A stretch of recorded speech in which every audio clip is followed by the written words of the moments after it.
माँ शारदे के चरणों में सादर प्रणाम करते हुए मैं आप सभी को नमस्कार कहता हूँ। आप सभी का एमएल कौशिक यूट्यूब चैनल में हार्दिक स्वागत करता हूँ, हार्दिक अभिनंदन करता हूँ। आज मेरे इस वीडियो में विषय है कि बालक यानी स्टूडेंट्स किस तरह से परीक्षाओं में सर्वोच्च अंक लाएं, अच्छी सफलता प्राप्त करें। अच्छी सफलता प्राप्त करने के लिए पहले हमको स्टडी रूम, अपना स्टडी रूम कैसा है उसको व्यवस्थित करना चाहिए। स्टडी रूम में यानी टेबल है, चेयर है, कहीं उसकी डेकोरेशन है, कहीं हमारी बुक्स हैं, यानी एक उसका इंटरनल एटमॉस्फेयर बहुत ही अच्छा होना चाहिए। यानी बैठ करके उसमें एक पॉजिटिव फीलिंग आनी चाहिए। उसकी साज सज्जा बहुत सुंदर होनी चाहिए। साथ में फिर हमको विचार करना कि हमको किस सब्जेक्ट में स्टडी करनी है, तो हमारे माइंड में हमारे सब्जेक्ट्स क्लियर हों, हमारे माइंड में हमारे टॉपिक्स क्लियर हों। जब सब्जेक्ट्स हम क्लियर कर लेते हैं तो साथ में ही हमको सिलेबस भी देखना, यानी हमारे सब्जेक्ट में क्या सिलेबस है। उसमें एक चीज ध्यान रखना कि कौन सा उसमें डिलीटेड सिलेबस है। कभी कभी बोर्ड की तरफ से सिलेबस डिलीट कर दिया जाता है और डिलीटेड सिलेबस पर भी हम अपना टाइम वेस्ट करते रहते हैं। तो हमारा जो सिलेबस है कौन सा डिलीटेड है, इस पर ध्यान रखना। साथ में जब हम किसी कार्य को प्रारंभ करते हैं तो उसके लिए दिनचर्या बनाते हैं। तो स्टूडेंट की दिनचर्या एक अलग ही दिनचर्या होती है। तो अपना जो 24 आवर्स का कैलकुलेशन है, कहीं अकाउंट है, कहीं उसका हिसाब किताब है, उसको रखना। 24 घंटे का अपना डे रूटीन सेट करके ऑन पेपर बनाना। उस डे रूटीन को सामने स्टडी रूम में लगाना और उस डे रूटीन के हिसाब से ही हमको चलना। यानी इसमें क्या है कि subject wise allotment of time ये हमको पहले से ही देना पड़ेगा। मोटी मोटी बात यह है कि सोने और आराम के लिए 7 घंटे देने हैं, 2 घंटे अन्य कार्यों के लिए देने हैं। तो 9 घंटे के अलावा जितने भी हमारे टाइम में घंटे हैं, जितने भी आवर्स हैं, उन आवर्स का यूज हमें स्टडी के लिए करना है। इन दिनों में हमको एक चीज ध्यान रखना कि अपने फ्रेंड्स और रिलेटिव्स रिलेशंस में, प्रोग्राम्स और फंक्शंस में जाने पर रोक लगानी चाहिए। और जब किसी एग्जाम की तैयारी होती है तो एक उसको उत्सव और महोत्सव की तरह से तैयार करना चाहिए, उसकी अच्छी तैयारी करनी चाहिए। जैसे मैंने अभी बताया आपको कि भाई सिलेबस हमको मालूम होना चाहिए, हमारा डे रूटीन सेट होना चाहिए और किस सब्जेक्ट को कितने आवर्स हमें देने हैं वो हमारी नॉलेज के ऊपर।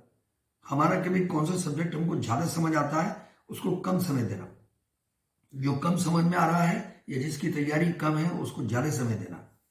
तो इन सब चीजों का हमको ध्यान रखना। और याद करने के तरीके भी, जैसे लर्निंग बाय सॉल्विंग, यानी हम याद करें तो कोई भी चीज, कोई भी टॉपिक है, चैप्टर, उसको स्टडी करें, फिर उस पर जो भी एक्सरसाइजेज हैं उनको सॉल्व करें, यानी लर्निंग बाय सॉल्विंग, सॉल्व करके देखें। कभी कभी जब हम स्टडी करते हैं तो ऐसा लगता है कि हमको सब आता है, सभी याद है, लेकिन जब हम लिखने बैठते हैं तो उसमें मामला गोल हो जाता है। देखता है 50% ही याद है, कहीं 70% याद है और कम याद है, तो उनको लिख करके याद करना। और एक चीज ध्यान रखना कि जब हम याद करते हैं तो याद करते समय, यानी स्टडी करते समय, रीडिंग करते समय एक कंसंट्रेशन ऑफ माइंड होना चाहिए। हमारा माइंड जो है कंसंट्रेटेड होना चाहिए, वो फोकस्ड होना चाहिए, हमारी स्टडी पर होना चाहिए। इधर उधर की बहुत सारी चीजें हैं उनको ध्यान नहीं देना। और किसी भी चीज को प्राप्त करने के लिए पहले वो चीज हमारे सामने हो, यानी उसका एक टारगेट हमको बनाना चाहिए। टारगेट बाउंड स्टडी होना चाहिए कि भाई आज मुझे इतने चैप्टर्स, इतना सिलेबस कंप्लीट करना है, मुझे ओवरऑल जो एग्जामिनेशन में उसमें कितने % मार्क्स किस सब्जेक्ट में लाना है, इसका हम टारगेट बनाएं। पहले से ही टारगेट हम अपनी वॉल पर स्टिक करें और ध्यान रखना कि टारगेट उदात्त होना चाहिए, ऊंचा होना चाहिए। जो छोटा टारगेट है वो एक पाप है, यानी low aim is crime, low goal is crime. तो अपना जो गोल है, जो अपना टारगेट है, वो ऊंचा और बड़ा रखना चाहिए। और एक चीज ध्यान रखना चाहिए कि हमारी जो फीलिंग्स हैं वो पॉजिटिव हो। पॉजिटिव फीलिंग्स के साथ में जो हम स्टडी करते हैं और एक टारगेट को अचीव करने के लिए पूरा मन, तन, अपनी लगन, भाव, भावनाएं सबको हम स्टडी में झोंक देते हैं, तो लगता है कि भाई हम अच्छी स्टडी कर रहे हैं। साथ में ध्यान रखना कि हमारे अंदर एक सेल्फ कॉन्फिडेंस आना चाहिए, यानी आत्मविश्वास होना चाहिए। इस तरह का आत्मविश्वास कि हम अपने टारगेट को अचीव करेंगे ही, कहीं उसमें कोर कसर नहीं छोड़ेंगे, और उस टारगेट को इंसान ही तो प्राप्त करते हैं।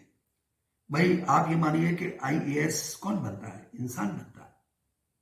आईपीएस इंसान बनता है। पीसीएस इंसान बनता है। कई आर्मी ऑफिसर्स हैं, वो भी इंसान होते हैं, बच्चे ही होते हैं। तो हमारे अंदर एक सेल्फ कॉन्फिडेंस बहुत जबरदस्त होना चाहिए, और तब हम उसकी तैयारी हम करेंगे तो तैयारी में बड़ा आनंद आएगा। और साथ में ही जब कहीं उसमें प्रॉब्लम्स आती है ना, प्रॉब्लम्स जब आए तो उनका डिस्कशन, प्रॉब्लम्स पर डिस्कशन विद सब्जेक्ट एक्सपर्ट्स हमको करना चाहिए। हमारे जो टीचर्स हैं, सर हैं, मैडम हैं, उनसे टाइम लेना चाहिए। टाइम लेने के बाद में उनसे हम डिस्कशन करें। कभी कभी स्टडी करते करते अपने फ्रेंड्स को कॉल मिलाएं और उनसे भी बात करें कि भाई आपकी स्टडी कैसी चल रही है। ऐसा साइकोलॉजिकली होता है कि आपकी स्टडी जैसी चल रही है, अगर आपका फ्रेंड बताता है कि भाई मेरी स्टडी ऐसी चल रही है, और आपको लगता है कि आपकी स्टडी से ज्यादा स्टडी आपका फ्रेंड कर रहा है, तो आप में अपने आप ही ताकत आएगी और अपना गियर आप बदल दोगे और फास्ट स्पीड से आप ज्यादा तैयारी करोगे।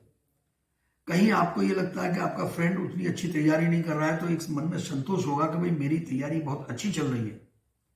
तो मुझे ध्यान रखना कि सभी को ध्यान रखना कि जितने भी एक्सपर्ट्स हैं उनसे, उनके टच में रहना, फ्रेंड्स से बात करना, और एक चीज और ध्यान रखना कि how to solve question paper. ये सब्जेक्ट एक्सपर्ट से पूछना कि सब्जेक्ट माने क्वेश्चन पेपर को सॉल्व कैसे करें। जैसे मेरे अकॉर्डिंग, यानी पहले उन क्वेश्चंस को सॉल्व करना जो हमको आते हैं, और जरूरी नहीं है हम सीरियली सॉल्व करें। कोई भी जो क्वेश्चन का आंसर हमको सबसे बेस्ट आता है उसको हमें पहले करना, सॉल्व करना, और इस तरह से पहले जो क्वेश्चंस के आंसर्स आते हैं उन मार्क्स को सिक्योर करना। उसके बाद में जो अदर क्वेश्चन है उनको करना। एक चीज बहुत महत्वपूर्ण है, बहुत इंपॉर्टेंट है कि हमें कोई भी क्वेश्चन अनसॉल्व नहीं छोड़ना। तो how to solve question paper ये एक अलग ही एक विषय है, इस पर अलग वीडियो बन सकती है, तो बनाएंगे भी। साथ में एक चीज ध्यान रखना कि हम जो डाइट है हमारी, वो डाइट संतुलित होनी चाहिए, और ऐसी होनी चाहिए जिसमें हमें सुस्ती ना आए। यानी लिक्विड डाइट को हमें लेना चाहिए, फ्रूट्स लेना चाहिए, सॉलिड डाइट जो है उसको हमें कम लेना है।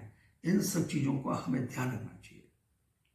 हम अगर टारगेट बाउंड स्टडी करते हैं और सुबह जग करके जो अपनी दिनचर्या है, जैसे सोने का टाइम है, इसमें ऐसा कुछ नियम नहीं है कि सुबह जल्दी जगो, यानी आप लेट भी जग सकते हैं। जब रात को देर तक पढ़ेंगे तो लेट जगेंगे, यानी अगर शाम को रात को जल्दी सोते हैं तो सुबह जल्दी जगिए। Overall 7 hours are to be spared for study and for rest, माने 6 घंटे की नींद और 1 घंटे का आराम, दिन में आराम। इसके साथ में 2 घंटे में बाकी के सब काम करने हैं। बाकी के सब काम से मतलब है कि जिन्हें नहाना है, कहीं नाश्ते करना है, खाना खाना है, तो यानी 9 hours ये बन जाते हैं। और 9 hours के बाद में जो भी आपके पास जो टाइम है, जो 15 hours है, तो 15 hours में आप स्टडी कितना कर सकते हैं? यानी 10 hours की कर सकते हैं, 12 hours की कर सकते हैं, 13, 14, कितना hours की? 1 घंटे और अपने पास स्पेयर में रखिए, जिसमें आप और फ्रेंड सर्किल में बातचीत करें, गपशप करें, कहीं सोशल मीडिया पर अपने मूड फ्रेश करें। इन सब चीज़ों का ध्यान रखना चाहिए। हम निश्चित रूप से यानी परीक्षाओं में उच्च अंक ला सकते हैं अगर इन सब चीज़ों पे ध्यान देते हैं।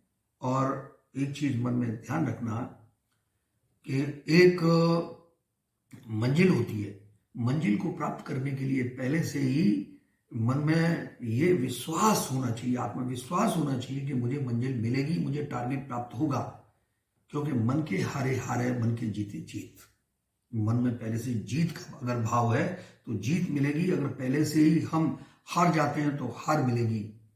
और बड़े लोगों का आशीर्वाद लेना, माता पिता का आशीर्वाद लेना, गुरुओं का आशीर्वाद लेना, बड़े लोगों का आशीर्वाद लेना और अच्छी तैयारी परीक्षाओं की करना, ये मन में एक भाव विचार लाना और सफलता प्राप्त करने के लिए जो हम कुछ कर सकते हैं, यानी वो सब कुछ करना चाहिए।